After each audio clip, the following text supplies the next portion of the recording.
Have you ever hidden yourself behind sunglasses, symbolically or literally?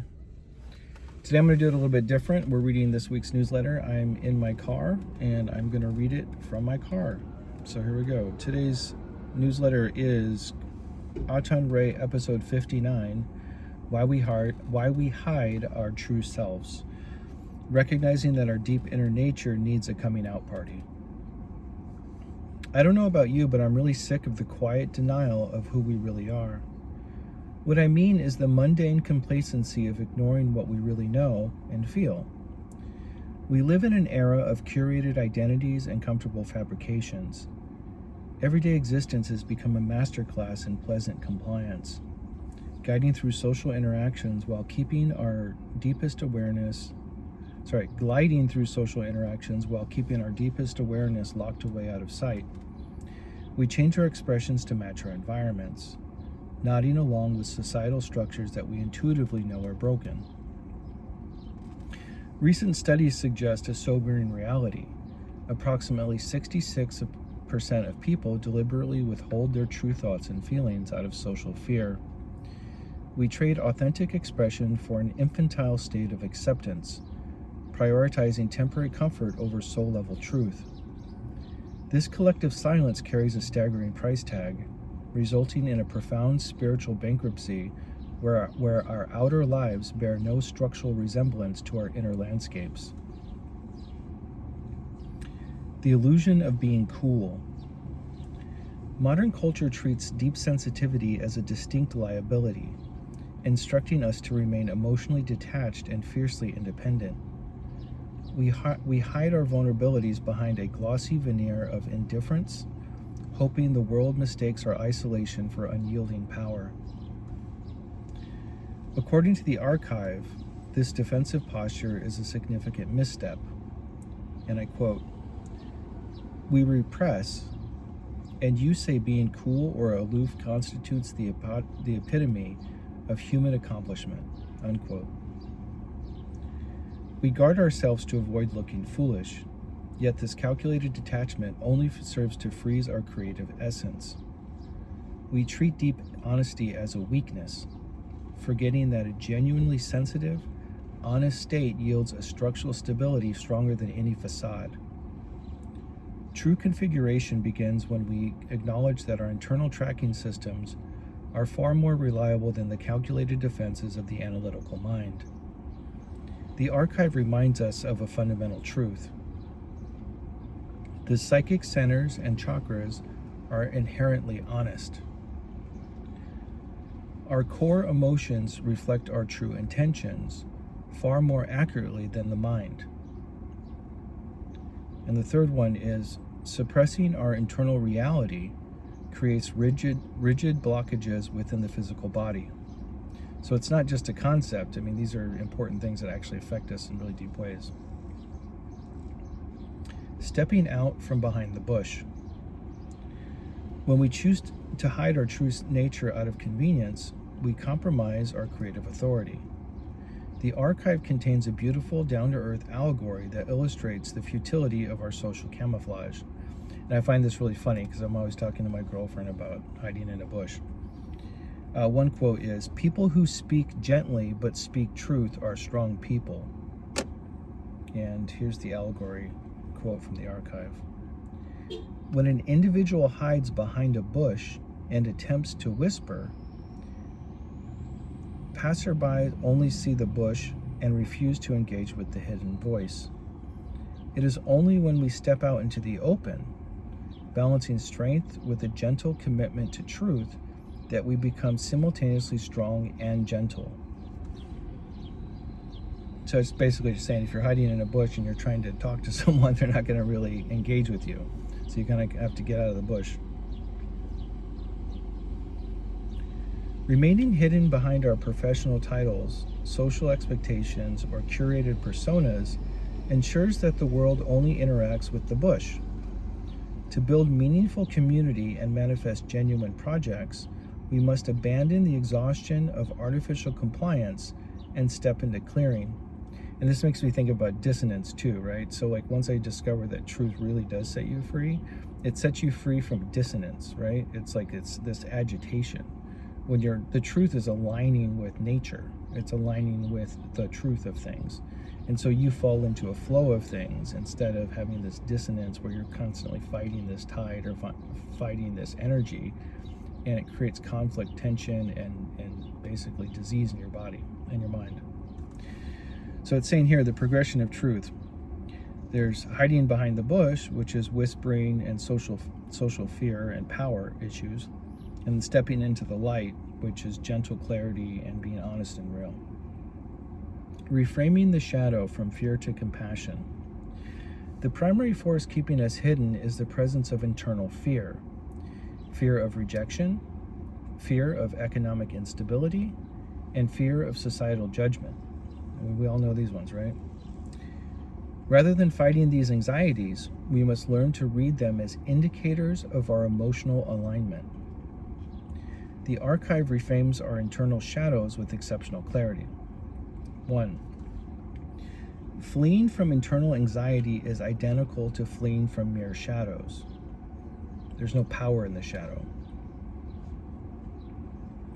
Looking directly at the shadow allows us to realize it points the way forward. There's a symbology in shadow and light and the time of the day in regard to our emotional maturity. So it's saying don't fear the shadow, look into it. Look into the darkness, look into your fears, your angers, and things like that. Because when you actually look into it and spend time with it, it reveals something. It points you in the proper direction. So that step alone is going to be a huge shift in how we can kind of get this act together, so to say, you know. And the third one is anxiety, when correctly identified, represents a deep, penetrating concern regarding the immediate moment. So anxiety is a deep concern for something.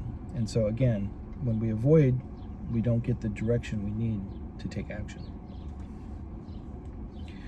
When we cease treating our sensitivity as a defect, our fear undergoes a natural alchemical transformation into a profound, uniquely human concern. The archive maps out an explicit evolutionary sequence for this emotional integration. 1. Fear is the initial, unexamined response to our internal shadow. So it's just letting you know. It's like an indicator on the dashboard of your car, right? It's just letting you know something's happening. Profound concern emerges when we meet that shadow with conscious attention, which reveals our shared humanity. So it starts to guide us in the proper direction when we transform that initial alert of fear, of being aware that fear is present, into profound concern. It humanizes it. And then step 3 is compassion. Compassion is the ultimate creative polarity to fear, allowing us to operate directly from the light of the soul. So seeing those 3 steps is a good, helpful way to kind of keep the energy moving. You know, you recognize fears making you aware of something, profound concern humanizes it, and then compassion it guides us to the proper resolution, so to say. Reclaiming the sovereign voice. Confronting the difficulties of owning our truth requires us to clear away from the minor compliance patterns that compromise our daily lives. We must continuously wash our minds of the tiny thorns that hold us back from authentic giving and authentic connection. True internal alignment is not achieved through aggressive intellectualism or rigid societal benchmarking. It's found by cultivating a direct, active dialogue with the small, still voice that resides within your heart. Can we stop pretending already? Can we step out from behind the collective bush, honor the vast intelligence of our sensitive internal state, and speak our reality into the world so we can finally move into a better day? So that's the newsletter for this week. I did have some thoughts on it. Is since there's such a mystery around our emotions and how they function, we just put them aside, it's like we're kind of displacing all this energy and creating all these subconscious pressures all the time. So then we're going out in the world and functioning from this place of all these subconscious pressures pushing on us, yet at the same time ignoring them and trying to fit in and all these things. So there's basically this disruption and this constant state of unresolved feeling and energy. And as we get to understand our emotions and how they function better, and we allow our inner natural voice to come out and speak honestly and openly and truly, and being vulnerable and all these things, then we can kind of move into a state of a lot more clarity and harmony with each other. And then the world just naturally gets more harmonious. So what I'm trying to do is I'm just trying to address kind of the elephant in the room, so to say. It's like you're standing around, there's like 20 people, everyone's like, bah, bah, bah, bah, bah, but no one's really saying anything or being honest, you know. And I always bring up this quote, but when I was 16, it really moved me in music, but it also has transformed me in other parts of my life. And it was a quote from Willie Nelson. Somebody asked him, well, what does it take to write a good song? He said, all you need are 3 chords and the truth, you know. And I just thought that was really powerful. So I think everything in life, if you just tell the truth, it's powerful. And the truth is like aligning with some magical source, you know, and some people might call it God or spiritual or whatever they want to call it. But in telling the truth itself, it just keeps everything going in the right direction. You know, there's no dissonance, there's no problems, there's no manipulation, there's no bullshit. But it takes trusting and honoring that there's enough resources for everyone, and that human nature is generally good. And even if you're not surrounded by generally good human nature, that in telling the truth, you're part of the solution, you know. So anyway, I'll leave you with that. Thanks for joining me in my car for this week's reading of the Aten Ray newsletter. You can sign up for it at atenray.com, atenray.com. And also, I'm always available for any kind of brand development. Sovereign engineering is what I call it. So anything that has to do with getting more independent, whether that's solar stuff or transforming businesses from for-profit to non-profits, or just anybody who needs consultation in getting off the nipple of darkness is maybe one way I could put it. So you can reach me at 1@atenray.com. That's number 1 at atenray.com if you would like to work together on some level.